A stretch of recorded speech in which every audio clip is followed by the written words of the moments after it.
Good morning, every students. Now you have completed your chapter chemical kinetics.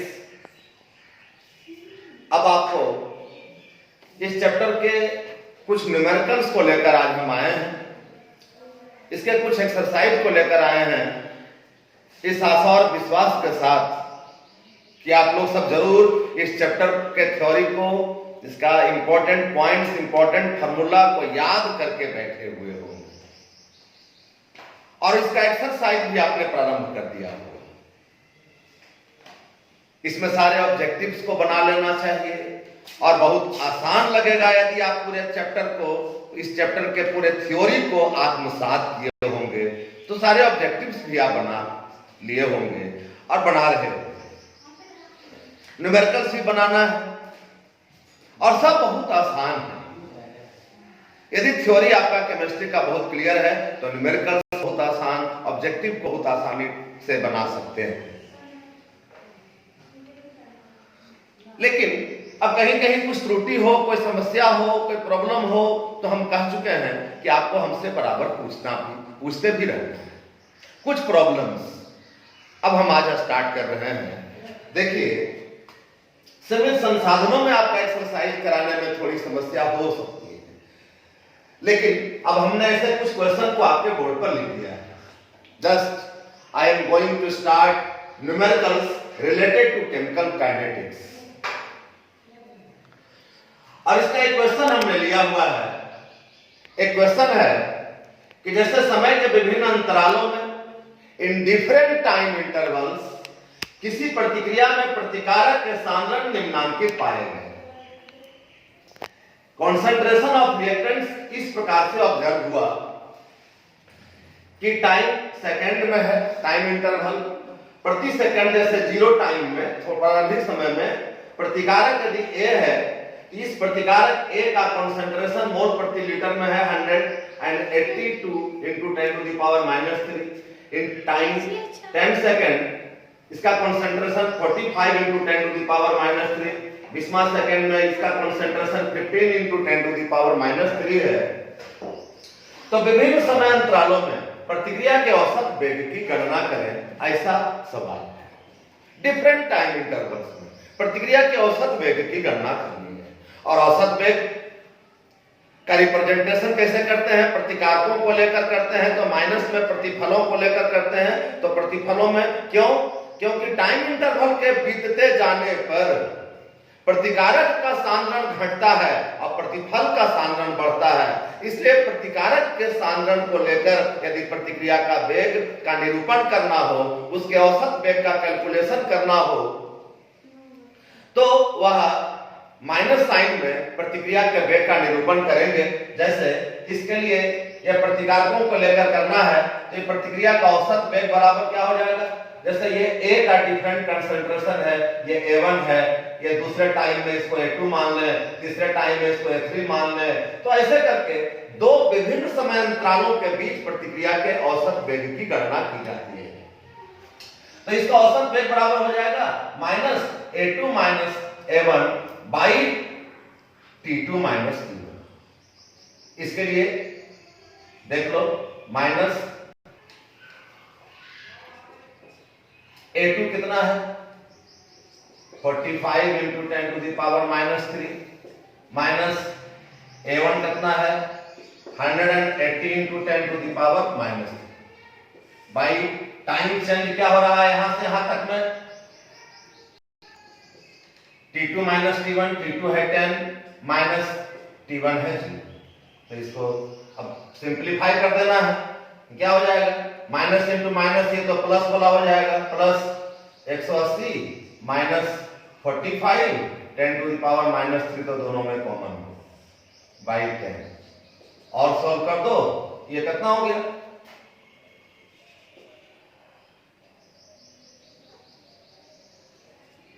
135 by 10 into 10 to the power -3। और भी इसको simplify करके लिख सकते हो,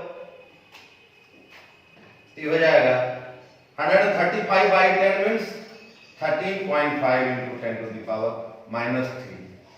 ये इसका औसत वेग हो गया। तो इसका यूनिट क्या हो जाएगा? कॉन्सेंट्रेशन का यूनिट तो मोल प्रति लीटर है और टाइम सेकंड में है, तो इसको लिख सकते हो मोल प्रति लीटर प्रति सेकंड एक आंसर। दूसरा, इसका औसत वेग निकाल सकते हैं। ये पहला डाटा, इसके और इसके इंटरवल में ये पहला औसत वेग हम लोग ऐसे निकालेंगे। दूसरा जो और टाइम इंटरवल है, अब इसके बीच का औसत वेग क्या हो सकता है, इसको निकालें। इसके लिए भी औसत वेग का फॉर्मूला तो वही, रिप्रेजेंटेशन तो वही, a2 minus a2 minus 7 by t2 minus t1। तो इसके बीच में क्या होगा, माइनस a2 है कितना 15 into 10 to the power minus 3 minus इस टाइम में कॉन्सेंट्रेशन है 45 into 10 to the power minus 3। Time change क्या हो रहा है 10 20 माने 20 माइनस 10 सेकेंड। और अभी माइनस इंटू माइनस ये तो प्लस हो जाएगा, इसको इधर कर लो एक बार, तो लिख सकते हो 45 into 10 to the power minus 3 minus 15 into 10 to the power minus 3 by 10 और 10 टू द पावर माइनस 3 तो कॉमन हो गया, 45 minus 15 into 10 to the power minus 3 by 10 कितना 30 by 10 into 10 to the power minus 3। या इसको ऐसे भी लिख सकते हो 3 into 10 to the power minus 3। Unit क्या हो जाएगा मोल प्रति लीटर सेकेंड। ये दूसरा आंसर हो गया। तो इस प्रकार से डिफरेंट टाइम इंटरवल में डिफरेंट टाइम इसके बीच जो कॉन्सेंट्रेशन में जैसे चेंज हो रहा है उस तरह से औसत वेग का कैलकुलेशन हम लोग कर सकते हैं। थ्योरेटिकल कंसेप्ट में यदि आप लोग सब लेकर के बैठे होंगे तो ये सब न्यूमेरिकल फिर बहुत आसान है। जैसे थ्योरी में आप औसत वेग का रिप्रेजेंटेशन का जो तरीका थ्योरी में पढ़े थे उसी थ्योरी पर बस उसका एक एनालिसिस है, न्यूमेरिकल है। सो केमिस्ट्री का न्यूमेरिकल कुछ नहीं, केमिस्ट्री का थ्योरी ठीक से समझ लेना अनिवार्य होता है। और भी एक दूसरे क्वेश्चन को लेकर के चलें। जैसे ऐसा एक क्वेश्चन है, इसको तो हटा दो।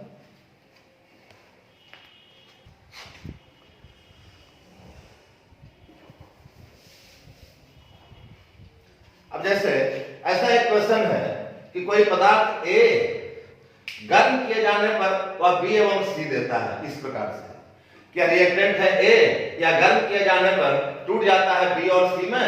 अब इसमें A के सांद्रण एवं विघटन के वेग दिए गए हैं।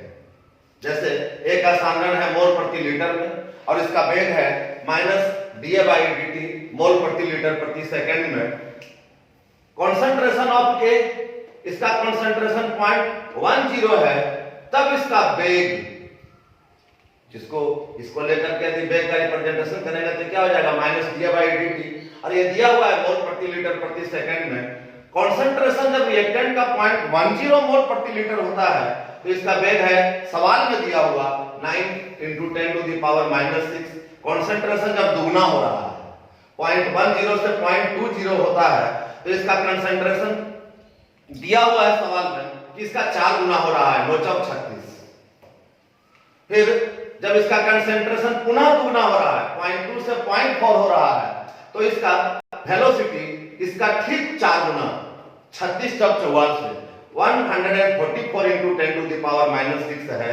तो इस आधार पर बताएं 3-4 सवाल को इसमें ले गए और इस आधार पर बताना है या जो दिया हुआ है data in the numerical question, इसके आधार पर यह बताना है पहला वेग नियम बताओ, रेट लॉ क्या है, रेट इक्वेशन क्या होगा, दूसरा इस प्रतिक्रिया की कोटि क्या होगी, इसका ऑर्डर ऑफ रिएक्शन क्या होगा, तीसरा इसका वेग स्थिरांक क्या होगा, रेट कांस्टेंट क्या होगा, और चौथा फिर इसमें एक नया क्वेश्चन को लिए हैं कि अब यदि A का कॉन्सेंट्रेशन इतना मोल प्रति लीटर हो जाए तो उस प्रतिक्रिया का वेग क्या होगा। ऐसे 4 क्वेश्चन को लिए हैं। ऐसे चारों क्वेश्चन में आप जितना पढ़े हैं केमिकल काइनेटिक्स में उसका लगभग आधा पार्ट आ जा रहा है।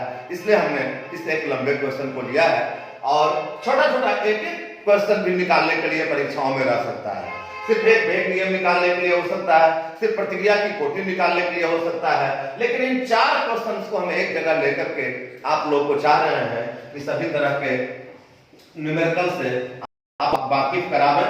अब इसका सॉल्यूशन करना है। ध्यान देना, क्वेश्चन यदि ठीक से देख लो तो यहां पर स्पष्ट हो रहा है कि जैसे जैसे यह प्रतिकारक का कंसंट्रेशन दुगना होता है, प्रतिक्रिया का वेग 4 गुना हो जाता है। यहां पर कंसंट्रेशन 0.2 से 0.4 हो रहा है, तो कंसंट्रेशन 36 चौक 44 से कंसंट्रेशन 4 गुना बढ़ रहा है। तो इस प्रतिक्रिया के आधार पर इसका वेग नियम क्या लिखेंगे? इसका वेग क्या है? इसका वेग रिएक्टेंट के कंसंट्रेशन टू द पावर 2 का डायरेक्टली प्रोपोर्शनल है। यानी यदि कंसंट्रेशन 2 हो तो वेग क्या हो जा रहा है? 2 स्क्वायर हो जा रहा है, 4 गुना बढ़ रहा है। तो इसको हम लोग ऐसे एक सैद्धांतिक प्रमाण के रूप में, सैद्धांतिक रूप में रेट लॉ के अनुसार ऐसा लिख सकते हैं, यदि सांद्रण दुगना होता है तो वेग 2 स्क्वायर 4 गुना हो जाता है।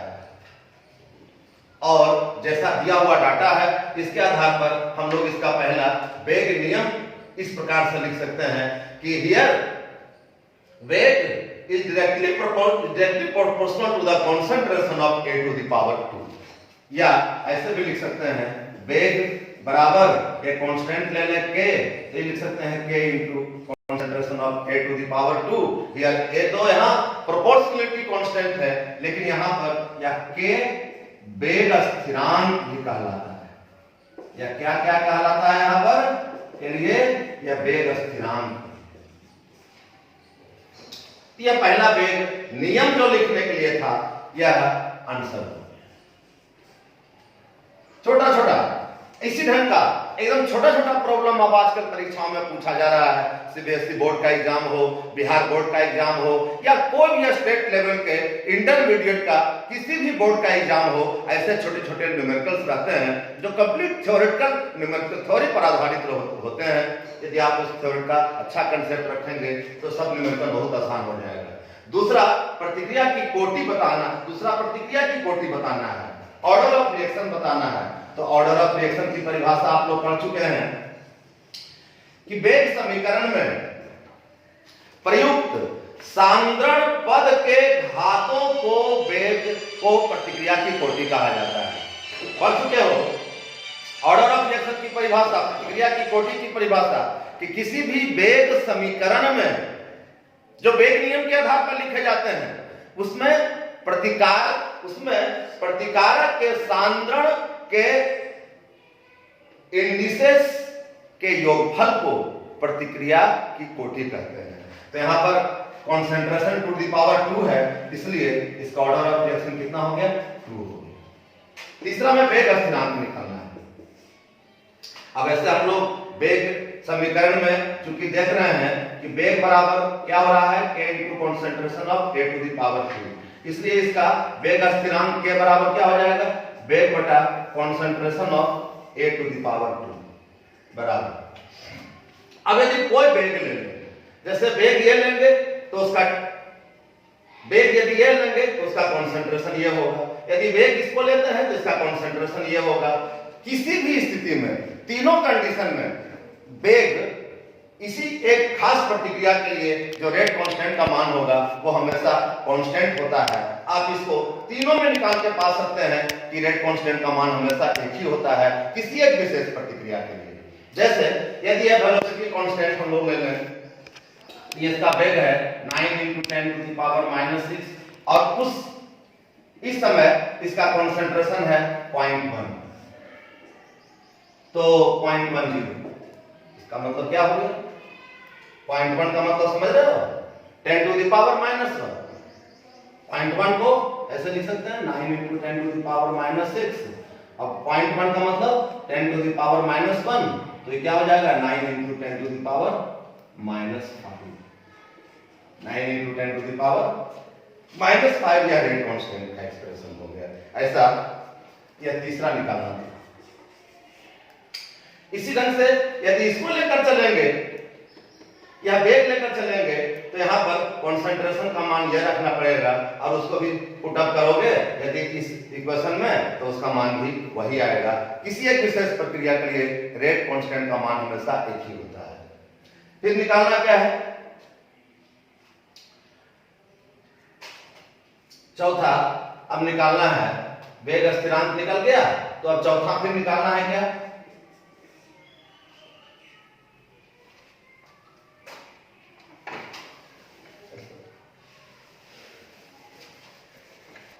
तो इस तरह से अभी तक हम लोग इसका यह 3 प्रॉब्लम सॉल्व किए। पहला तो वेग नियम निकालना था और इसी के आधार पर कॉन्सेंट्रेशन टू द पावर को ऑर्डर ऑफ रिएक्शन कहते हैं कि ऑर्डर ऑफ रिएक्शन 2 हो गया और इसके आधार पर फिर रेट कांस्टेंट भी इसी के आधार पर K बराबर वेग बटा concentration of A to the power 2 करने से ऐसा ये रेट कांस्टेंट भी निकल गया। चौथा इसमें एक और बात, जैसे यदि A बराबर कॉन्सेंट्रेशन ऑफ A बराबर दिया हुआ है 0.25 मोल प्रति लीटर तो प्रतिक्रिया का वेग क्या होगा? प्रतिक्रिया का इस प्रतिक्रिया के लिए वेग बराबर है K into concentration of A to the power 2। तो K का मान तो अभी निकाले हैं 9 × 10 टू द पावर -5 मोल प्रति लीटर प्रति सेकंड और कॉन्सेंट्रेशन ऑफ A कितना है? 0.25 मोल प्रति लीटर कर दिया जाए तो 0.25 मोल प्रति लीटर टू द पावर 2 बराबर लिख सकते हैं 9 × 10 to the power -5 × 10 to the power into 0.25 × 0.25। इसको सॉल्व कर दे सकते हो और सॉल्व करके इसका जो आएगा वही इसका आंसर हो जाएगा। क्या जाएगा? 5.625 × 10 टू द पावर -5 मोल प्रति लीटर प्रति सेकंड। ये चौथा या जो प्रॉब्लम है उसका ये आंसर हो। ऐसे इसको सॉल्व करके अपने से इसको देखना चाहिए। तो नेक्स्ट क्वेश्चन फिर एक क्लियर है, अब थोड़ा ध्यान दें।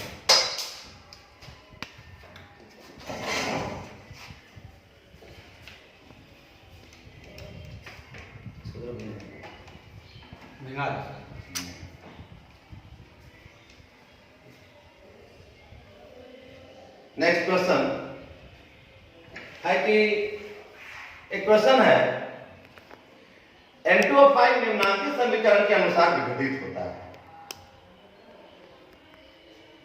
2N2O5 से विघटन हो रहा है, इसका बन रहा है 4NO2 + O2। वेग नियम समीकरण भी कुछ अलग अलग तरीके से इसमें रिप्रेजेंट करके दिया गया है सवाल में।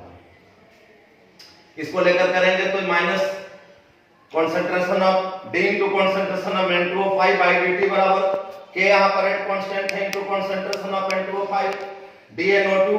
ये सब 3 डाटा दिया हुआ है। वेग इसका वेग नियम समीकरण का इस प्रतिक्रिया के आधार पर वेग नियम समीकरण का यह 3 डाटा दिया हुआ है। तीनों में रेट कांस्टेंट, एक में K है, एक में K डैश है, एक में K डबल डैश है। अलग अलग 3 प्रकार से इसी समीकरण का वेग नियम समीकरण दिया हुआ है। तो इसमें K, K डैश और K डबल डैश में क्या संबंध है ये बताना है। ध्यान देना, इसका सॉल्यूशन करना है।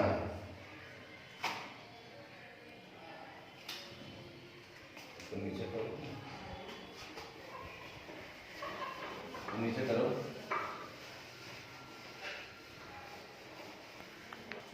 तो अब वह जो प्रतिक्रिया है 2N2O5 आगे एरो साइन बाद 4NO2 + O2, उसको हम लोग ऐसे भी लिख सकते हैं यदि उसमें 2 कॉमन ले लें तो ऐसे भी लिख सकते हैं N2O5 बराबर 2NO2 प्लस 2 से दोनों तरफ डिवाइड कर रहे हैं, ये हो गया 1 इतना बाई 2 बराबर 2 और 1 into 2 1/2 into O2। ऐसे इसी समीकरण को हम लोग ऐसे लिख सकते हैं। अब इसके लिए इसको लेकर पहले हम लोग प्रतिक्रिया का वेग नियम समीकरण लिखें तो क्या हो जाएगा? इसको लेकर लिखेंगे तो minus D into concentration of N2O5 by dt। इसको लेकर लिखेंगे प्रतिक्रिया का वेग नियम समीकरण तो क्या लिखेंगे? Plus 1/2 D into concentration of NO2 by dt। ध्यान दे रहे हो? बेरिलियम समीकरण बताए हैं, इसका 1 मोल डिसएपियर होता है, इसका 2 मोल बनता है, यानी इसके 1 मोल के बनने का वेग इसके बनने के वेग का दुगना है। तो इसके 1 मोल के खपत होने का वेग इसके बनने के वेग का दुगना है, और इसलिए इसका 1 मोल जब डिसएपियर होता है, इसके 2 मोल का फॉर्मेशन होता है, तो यह इसके बराबर कैसे होगा? किस रूप में होगा? इस रूप में समीकरण को लिखना पड़ेगा कि इसके 1 मोल के डिसएपियर होने के वेग से इसके फॉर्मेशन का रेट दुगना है, और इस प्रकार से इस समीकरण को लिख सकते हैं। इसको लेकर लिखेंगे तो plus 1/1/2, 1/1/2 means 2 into D into concentration of O2/D। और जो समीकरण में जो सवाल में मान दिया हुआ है उसके वैल्यू को पुट अप कर दो। ये माइनस डी N2O2/dt बराबर K into concentration of N2O5 है, प्लस 1/2 DNO2/dt बराबर कितना है? K dash into concentration of N2O5, 2 into DO2/dt बराबर है K double dash into concentration of N2O5। ध्यान देना, ये इस प्रकार से इस सब का जो वैल्यू समीकरण में दिया हुआ है, जो सवाल में दिया हुआ है, उसी सवाल के आधार पर इसका ये सब वैल्यू को हम लोग पुट अप किए।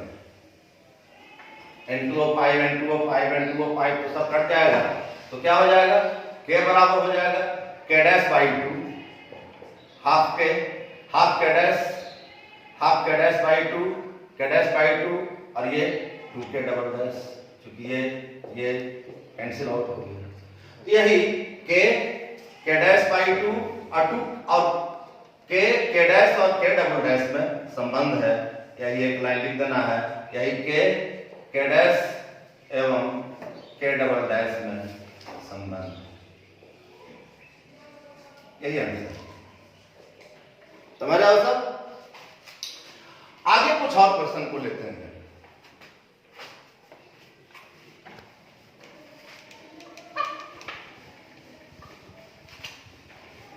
कर दे सकते हैं,